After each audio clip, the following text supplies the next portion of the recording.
Hey guys, it's Diabetic Girl, and today, on the day of my 16th anniversary, I wanted to do something special.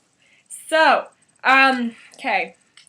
Around me, in case you cannot see it, because basically you can only see it over here, I have a ton of different old supplies, like in my bedroom. So, first things first, you guys know that I wore an Animus One Touch Ping. I restarted it just for you guys, and oh my god, it has been a really long time since I've done this.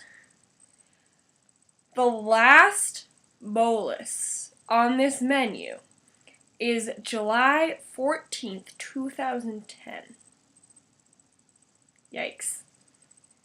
My basils, right now there are none, obviously. So, let's prime and rewind. Okay, look at this screen. Does that tell you something? Ready? Go. It says disconnect. Ooh. Oh my god, do you hear that? Do you guys hear that? So while that's rewinding, let's take a look at these bad boys. Ugh. I wish I had one of these pump sites. My mom claims she does somewhere. I seriously wish I had one. This was probably one of the worst pumps I've used. I'm not even going to lie. I hated it. So, the reservoir, unlike, get your ass over here, the Medtronic reservoir actually needs to be built. So, whereas this reservoir is completely put together, this one comes as needle, plunge, and reservoir. So you go in and you hook it up, and you twist this piece in, and bam. The scary part about this reservoir, it just goes right in there. One time I was changing my reservoir and I was still on this pump, and I literally, it was not good. So, there used to be a reservoir cap here. I don't know where that went. Oh, I think this only holds, oh yeah, 100 units. So basically what would happen is I would take it off. I would, okay then. Twist this off. I don't even remember how this thing works. And then, it goes right in there. And it doesn't, unlike the Medtronic one, it just sort of snaps in. So we're going to cancel this. Go to menu. That's how you get a reservoir. No, it's a lot easier with the tubing. So, status. And this is so funny, I didn't set the timer or anything, but it still knows my basil, which I'm pretty sure is different now. So I'm going to take the battery out of this now. Fun with Medtronic. Not Medtronic, this is a Ping. Fun with that. And it actually took a AA battery. I hated trying to get the stupid little cap back on. Okay, there we go. Alright, so. Wore an Animus for 6 months. I liked it, but not enough to stay with it, so.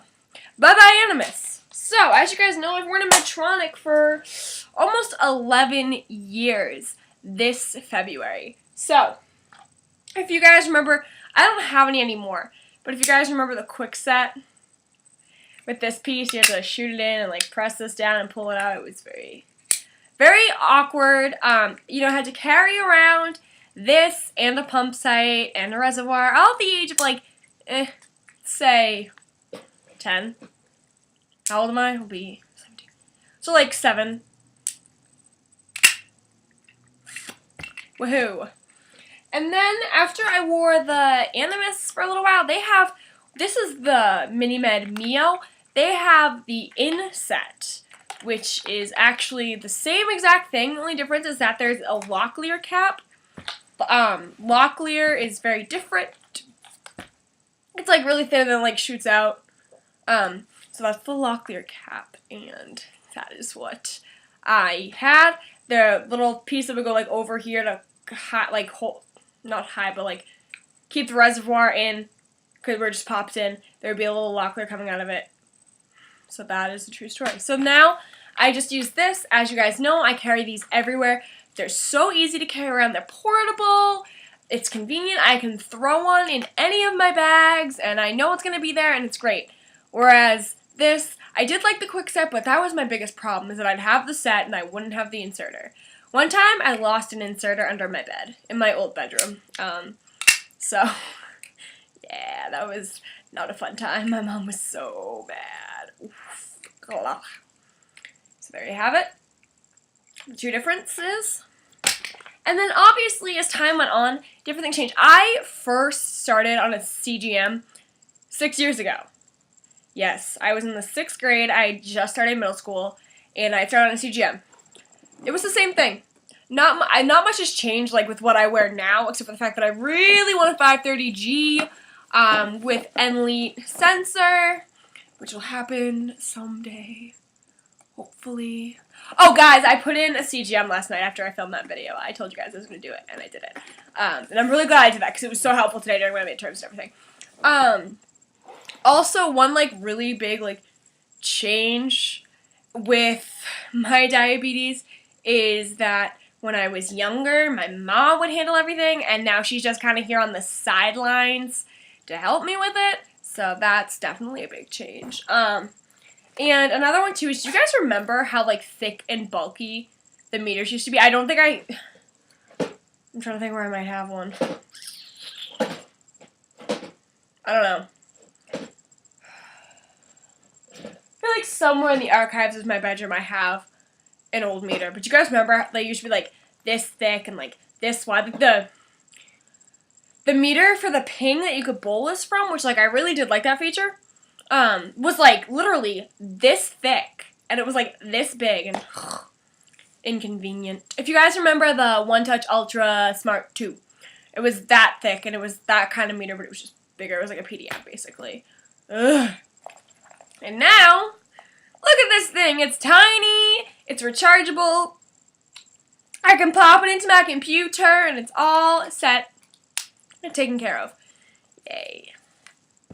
Also, when I was first on an insulin pump, the MiniMed had like a BD meter that was not even that accurate, but I insisted upon using it because it was purple and it matched my pump.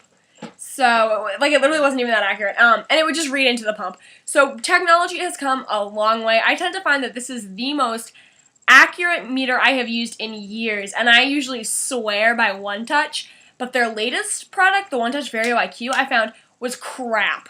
I do believe I made a video about it before I went on it. If not, I definitely blogged about it.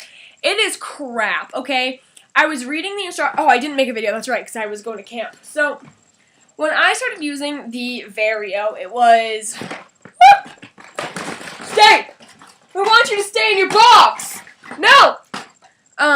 When I first started using the Vario, it was 2 years ago. It was my first week doing Worcester Day Camp. So that was like the summer before my junior year. And I read in the instruction manual that it said that it only needed to be charged like once every 3 months. Basically the first time I used it was the first day of camp. And it was fine, but like I don't know. Don't get me wrong, it had good features, but it was a crap meter. It claims every 3 months for charging. I had to plug it in at least once a week. And for someone like me, who usually just has a computer and I don't have like a charging cable, that was really, really, really hard for me. Which is why when I switched to this, I was so excited. The other problem with the Vario is that I couldn't download reports without special stuff to do it.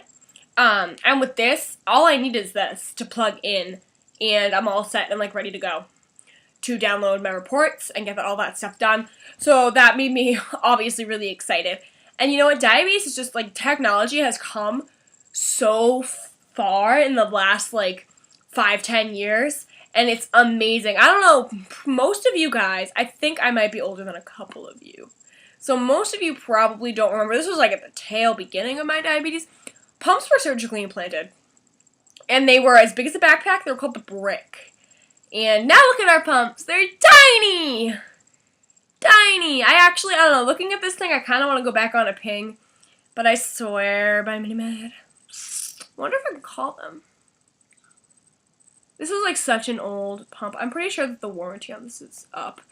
As you guys know, I stopped wearing this oh, you guys don't know. Whatever, we're not going to go into that. But I stopped wearing this like the summer before my freshman year. So, actually, no, I'm not. Okay, well, I liked this pump at the time. But, like, now, looking back on it, I don't ever understand, like, why I left Mini-Med. There are so many things, like, about Mini-Med that are, like, better than other companies. Not to sound biased, but, like, I have a friend who's on the T-Slim. I hate that pump with a passion. It has a rechargeable battery. That's great. But you have to plug yourself in.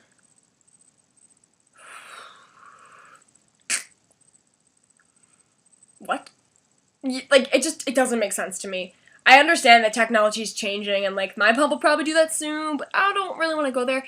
And Bionic Pancreas. Okay, I don't think I've given this rant yet. I do not know if I want a Bionic Pancreas, just because, you know, I kind of preach this whole, like, you can do it type of thing in the diabetes, so I don't think I want one. But the nice thing about the Enlite sensor is that it can go on threshold suspend for at least half an hour if your sensor says that you're low. And to a lot of people, they're like, well, why would you do that? My sensor, I don't know if I've told you guys this, is like pretty spot on with my blood sugars. There's only like an occasional couple of times it's like not on. But usually it is very spot on, like within 4 or 5 difference. And I'm starting to find that like a lot of my lows are happening when I wake up in the morning. You know, I told you guys a couple weeks ago about the time that I was like 34 when I woke up. And I just think it would just be a smarter solution for me, because then I wouldn't have to worry about like trying to get stuff from the kitchen to treat a low blood sugar when I can't get downstairs. So I just think the Enlite is a better option for me. You know, you don't have to agree. That's totally chill. I don't care. I just think it's the better option for me. And I mean, I will stand behind my Mini-Med. I know that Mini-Med and I do not always get along, ever, but I will stand behind my Mini-Med. I have worn one for almost 11 years, and I like my Mini-Med so much. So yeah. Technology is a-changin'. Do you guys remember when Lancets used to be, like, super thick? I do.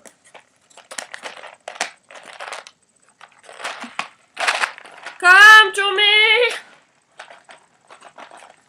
There it is. Look at that. It's tiny. So I don't know. I'm really excited to see what the future is going to bring with diabetes. I want an iPod that can, like, I want an iPod made an insulin pump. Or actually vice versa. Insulin pumps are so much more indestructible. I think that'd be really cool. Like, jam into your favorite tunes on your insulin pump. Yeah! I'd love it. So anyways, here is to your 16, and I will talk to you guys later. Bye!